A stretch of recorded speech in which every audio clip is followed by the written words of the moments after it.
This is Southern Cross News with Rachel Williams. Good evening, everyone. There are growing concerns tonight that the number of homeless Tasmanians will continue to rise if further funding isn't invested into the sector.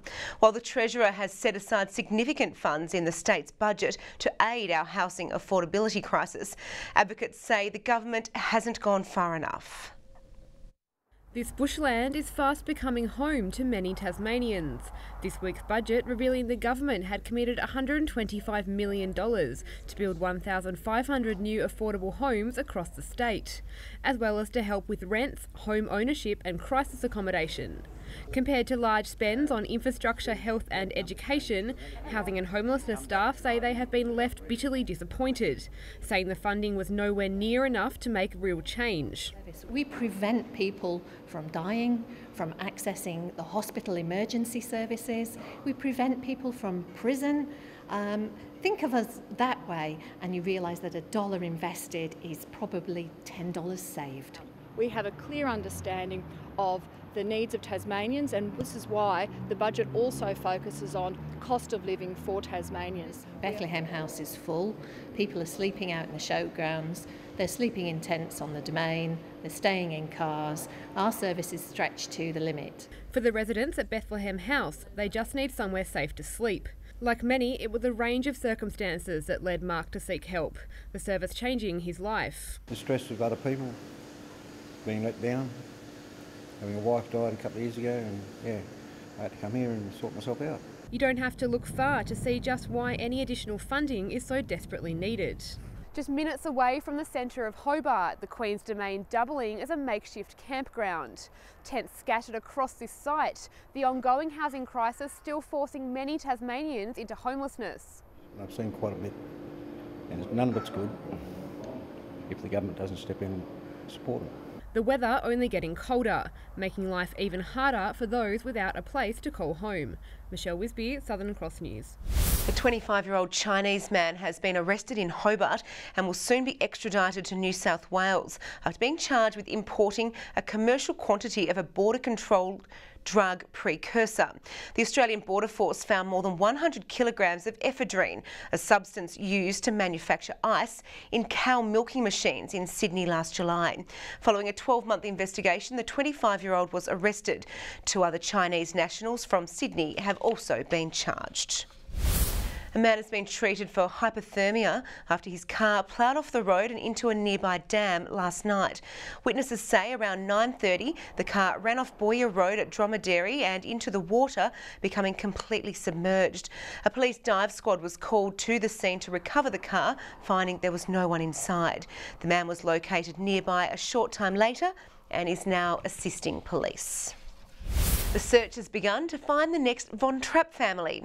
Around 150 children and adults are auditioning for Encore Theatre Company's production of The Sound of Music this weekend. All roles, including Maria and all of the children, are up for casting. Well, we're looking for a family of 7 children, the youngest who is 5, the eldest who is 16, going on 17, and we want them to look like a family. We want them obviously to be able to sing. We want them to have a bit of spark about them. The Sound of Music will be performed for 3 weeks at Launceston's Princess Theatre in November. Today marked a special moment for Launceston's Bhutanese community. More than 100 people gathering to celebrate 10 years of Bhutanese settlement in Australia. We are proud to be here. 10 years ago, the people were arrived. At the time, they feel something bad, but now they are very happy. Many of our friends, they are doing very well in education and many areas. The celebration was also a chance for many to thank other Australians for welcoming them with open arms. Parents have sent a huge message to the competition, defeating TSL flag favourites North Launceston in one of the games of the season, while Lauderdale and Glenorchy extended their buffer over the Tigers and the Demons on the league ladder. Storming out of the gates on their home deck, the Roos had the Bombers on the back foot come quarter time, but they couldn't keep the visitors down for long, with Tom Bennett providing the spark before their skipper added fuel to the fire. With Clarence up by just the one major at the long break, the number 1 and 2 sides in the competition flexed their might to set things up for a tense final term. But it was the Roos with the final say, booting a late decider to come away the 2-point winners. The solid hands of Alex Hill saw Lauderdale off to the perfect start at the Twin Ovals. A long bomb from Tigers defender Mitch Carter seeing his side stay in touch with the match. Dim Mosquito showing off in front of the Kingston crowd to help give the visitors a 17-point edge at the long break. But the Tigers refused to go without a fight as Heath Thompson found a spring in his step before converting to keep Kingborough within striking distance.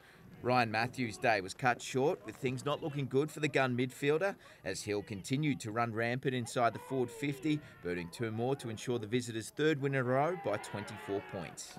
It was the Jay Bowden show at North Hobart Oval, with the Star Magpie booting 5 against an undergun D's. In the story of the season for the young side, North Hobart were competitive in patches, but couldn't match the class and experience of the Pies. A heavy collision just before the halftime siren saw 2 players stretchered from the field, and from there it was all Glenorchy notching up their 2nd on the trot with a 61-point win.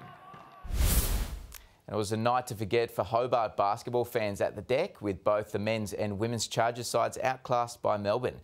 The men remain in the finals hunt despite the loss. A different story for the women, however, now languishing towards the bottom of the ladder. Eyeing off a top 2 spot on the Seabull ladder, the Chargers came out firing in front of the Hobart faithful. The quick hands of Tiri Masunda allowing the home side a 4-point buffer at the first change. With Mathai Muo benched with injury, Craig Moller picked up the slack, bucketing 24 for the match as the Chargers took a handy 10-point lead into half-time. But things quickly unravelled for the home side as Melbourne muscled their way back into the match, scoring 33 third-term points to snatch the lead. A stern pep talk from Moller and a crowd G-up from Rex the Rhino wasn't enough to spur on a Hobart comeback as the Tigers dominated in the home stretch, storming home the 16-point winners. In her long-awaited return from injury, Clara Wisher looked dangerous in parts, helping to keep the Chargers right in it for the first half of play. Shanna Thompson leading the way on the scoreboard with 25 points, getting it done inside the paint as well as dropping some long-range bombs. But the visitors stepped things up after the main break, bringing the heat and taking control of the match. With the Chargers bruised and battered, Melbourne capitalised, putting on 29 final quarter points to silence the home crowd and send Hobart down to 12th on the league ladder. To the NPL, and it was a horror day out for Clarence United at Darcy Street, with South Hobart scoring their first within minutes of play before slotting 4 more through the back of the net before half-time. The home side making the most of some sloppy defence from the visitors, managing 2 more to come away the 7-0 winners. Kingborough looked the goods early against Olympia at Warrior Park, booting away to a 2-goal lead come the break, but the Warriors soon found their feet in the second, squaring things up before overrunning the visitors with 2 more to claim the points. Good evening. A chill in the air across the north of the state today, where temperatures were 2 degrees below average. The rest of the state, however, had temperatures generally 1 to 4 degrees above average. Hobart 11, Launceston 12, Burnie and Devonport 13, the state's high. That temperature was also recorded at Flinders Island, Smithton, Low Head, St Helens, Maria Island and Grove, 12 on King Island, 11 for Strawn, 10 at Ouse and Friendly Beaches. Bands of low-level convective cloud can be seen spiralling around a low centre to the southeast of Tasmania. Low cloud over the southern ocean is indicative of a high-pressure system centred over the Bight. The remainder of the country is mostly cloud-free. Tomorrow the low moves slowly east to northeast into the Tasman Sea, with troughs continuing to circulate around it. The high over the Bight remains the dominant feature for the majority of the continent.